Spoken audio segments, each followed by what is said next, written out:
You may have noted that some people get sick more often than others. When an infectious disease is doing the rounds of your locality, there are some who remain healthy while others take ill too soon. Also, even though our body is attacked every day by several infectious agents, we do not succumb to every agent. Why is that? The answer lies in the immunity of our bodies, which varies from individual to individual. Immunity is the overall ability of a host to fight the disease-causing organisms. Immunity is of two types, innate and acquired. Innate immunity is something we all possess since birth. It is a non-specific kind of defense which provides different types of barriers to the entry of foreign agents to our body. 4 different types of barriers are provided by innate immunity: physical barriers, physiological barriers, cellular barriers, and cytokine barriers. The skin on our body is the main physical barrier to the entry of microbes. The mucous coatings of the epithelial lining of the respiratory, gastrointestinal and urogenital tracts inside the body are also physical barriers to microbes as they trap them. Saliva in the mouth, hydrochloric acid inside the stomach, as well as tears in the eyes act as physiological barriers to microbial invasion.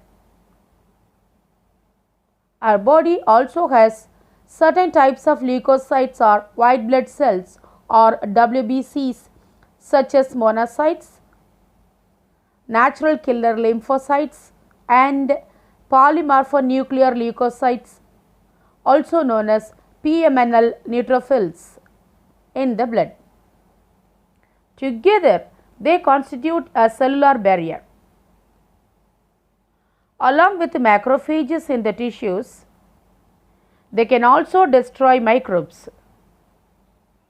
Some virus infected cells release proteins called interferons that prevent the spread of infection in the body, thereby acting as cytokine barriers in the body. On the other hand, acquired immunity is pathogen specific. It depends on the body's memory. For example, when a body encounters a bacterium for the first time, it produces a low intensity response called primary immune response and produces memory cells. However, when the same bacterium attacks again, the memory cells help to elicit a secondary immune response of high intensity. This response is also known as an anamnestic response. Both primary and secondary immune responses are made possible by 2 special lymphocytes in our blood, B lymphocytes and T lymphocytes respectively. B lymphocytes produce proteins to fight pathogens, whereas T lymphocytes help B cells to perform this task. The protective proteins produced by B cells are called antibodies. Each antibody molecule has 4 peptide chains, 2 small and 2 longer ones. The 2 small chains are called light chains, while the 2 longer ones are called heavy chains. Therefore, an antibody is represented by H2L2, immunoglobulin A, immunoglobulin M, immunoglobulin E and immunoglobulin G are some examples of antibodies in our body. Acquired immunity or the acquired immune response is primarily of 2 types, a humoral immune response and a cell mediated immunity or CMI. It is the humoral immune response that is carried out by antibodies. Since antibodies are found in blood, it is called the humoral immune response. The wide humoral refers to blood or any other body fluid. The cell-mediated immune response can be best understood with the example of an organ transplant. When organs like the eye, heart, kidney or a liver fail, organ transplant is the only remedy. This begins the search for a suitable healthy donor for transplantation. This is important because grafts or transplants cannot be made from just about any source, as the body will reject those grafts sooner or later. To find a perfect match, tissue matching and blood group matching are conducted before a transplant. This ability of the body to differentiate between self and non-self while rejecting grafts is the cell-mediated immune response. It is an immune response that doesn't involve antibodies, but it involves the activation of macrophages, natural killer cells or NK, antigen-specific cytotoxic T lymphocytes, and the release of various cytokines that fight antigens. Patients who have had organ transplants have to take immune suppressants all their lives to inhibit their body's immune response against the transplant. Then again, based on whether the antibodies are produced inside or outside the body, immunity can be distinguished as active immunity or passive immunity. When the body is exposed to antigens such as living or dead microbes or other proteins, it produces antibodies in response. This type of immunity is called active immunity, which is slow and takes time to reach its full effective response. When microbes gain access of the body during a natural infection, active immunity is induced. Consequently, the underlying principle of any immunization plan is active immunity, where it is induced by deliberately injecting microbes into the body. On the other hand, passive immunity comes into play when ready-made antibodies are delivered directly into the body from external sources to protect it against foreign agents. The antibody that a fetus receives from its mother through the placenta during pregnancy is an example of passive immunity. Likewise, during the initial days of lactation, mother's milk contains an yellowish fluid called colostrum that has copious amounts of antibody IgA. Therefore, mother's milk also provides passive immunity to babies. Did you know that even though passive immunity provides immediate protection to the body against pathogens, the body doesn't develop any memory of the pathogen? This means that the body is at risk of being attacked by the same pathogen when infected by it later. Therefore, immunity can be innate or acquired. It can also be either active if induced by an infection or microbial attack, or passive is provided with ready-made antibodies. The immunity of the human body is based on memory. When the body encounters a pathogen for the first time, it reacts with a primary immune response and produces memory cells. When the body is attacked by the same pathogen twice, these memory cells offer an intensified secondary immune response.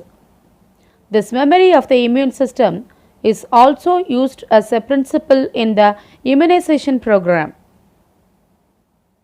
The preparation of antigenic proteins of pathogens, all an inactive or weakened pathogen, is introduced into the body as a vaccine. The antibodies produced in the body against these pathogens are then able to neutralize the pathogens during an actual infection. Vaccines generate memory, which enables B and T cells to recognize the pathogen quickly and produce an army of antibodies in response. Sometimes, when a quick immune response is required, for instance, during a tetanus infection where the body is infected with the deadly microbes, preformed antibodies are injected into the body.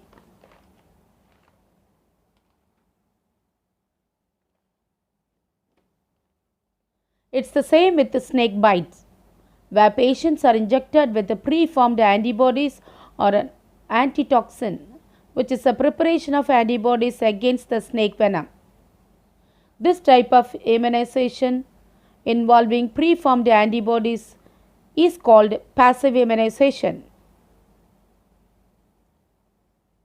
New technologies like recombinant DNA technology have made the large-scale production of antigenic polypeptides of pathogens from yeast or bacteria possible.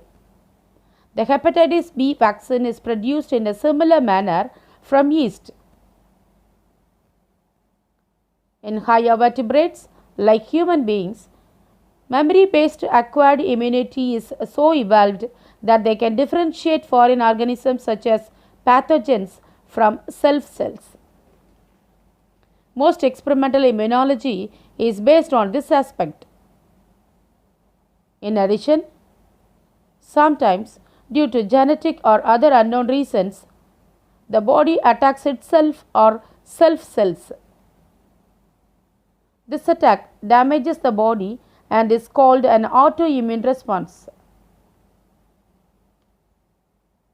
An example of an autoimmune disease is rheumatoid arthritis that affects the joints. Similarly, apart from an autoimmune response, the immune response also comes into play during an allergy. It is interesting to note that some particles in the environment, such as pollen, dust, and mites, cause us to sneeze or wheeze for no apparent reason. This usually happens because people are allergic or sensitive to these particles. This exaggerated immune response to certain antigens in the environment is called an allergy, whereas the substances to which such an immune response is produced are called allergens. Dust, pollen, animal dander, and mites are some common allergens. The antibodies produced against these allergens are usually the IgE type. The runny nose, sneezing, watery eyes, and difficulty breathing are common symptoms of allergic reactions. An allergic reaction is caused by the release of chemicals like histamine and serotonin from mast cells. Therefore, the use of drugs like antihistamine, adrenaline, and steroids quickly reduces the symptoms of an allergy. To determine the exact cause of an allergy, the patient has to either be exposed to or injected with small doses of different allergens. The patient's reaction to each allergen is studied to arrive at a conclusion. Somehow, modern day lifestyles that border on unhealthy have cured natural immunity and heightened our sensitivity to various allergens. Moreover, the protected early childhood doesn't prepare the human body for the vagaries of the environment in a metro city. Therefore, even though our environment is continually getting polluted and we are exposed to thousands of antigens every day, it is a combination of the body's immunity and a vaccination program based on immunization principles that help us combat infections and diseases. The human immune system works as an armor against infections and diseases. It helps the body distinguish between non-self cells like bacterial, fungal, and viral pathogens from self cells. The immune system responds to non-self agents and remembers them. It also plays an important role in reacting to allergens, organ transplantation, as well as autoimmune responses.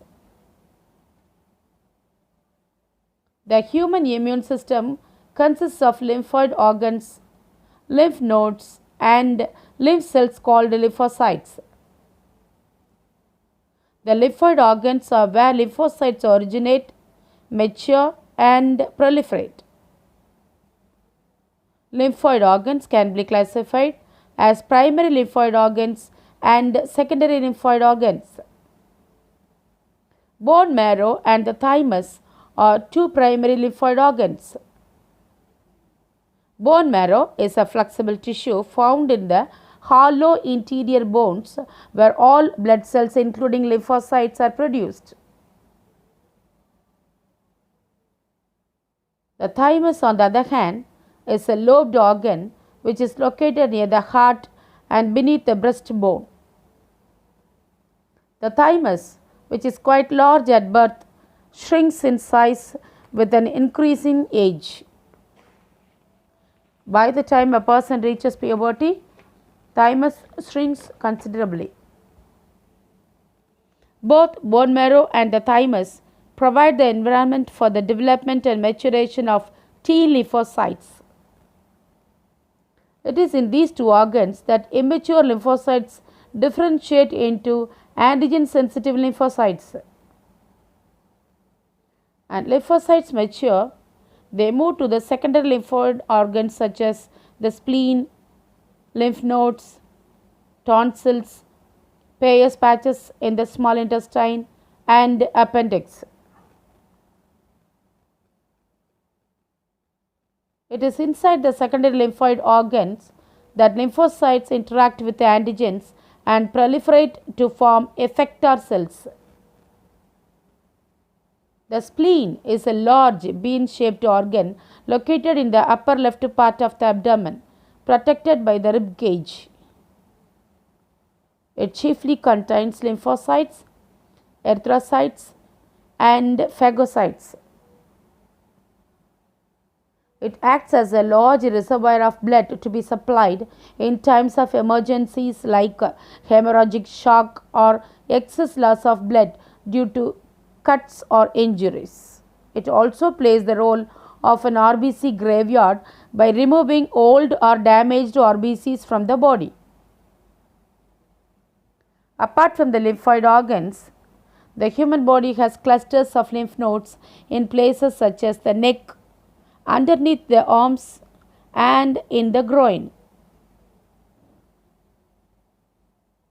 Lymph nodes trap microbes and antigens that enter lymph and tissue fluid.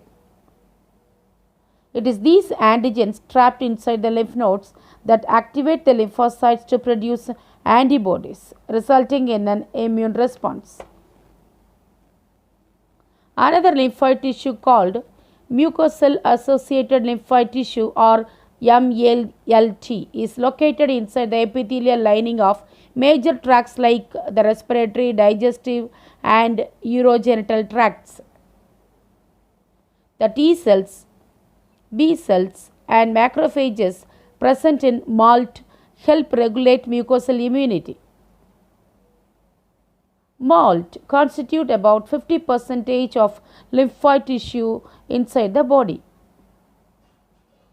Therefore, the immune system, which collectively comprises the lymphoid organs, lymph nodes, and tissues, protects the human body from invasion by pathogens and microbes.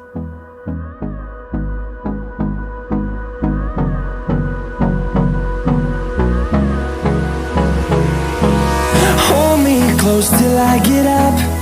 Time is barely on our side. I don't wanna waste what's left. The storms we chase are leading us, and love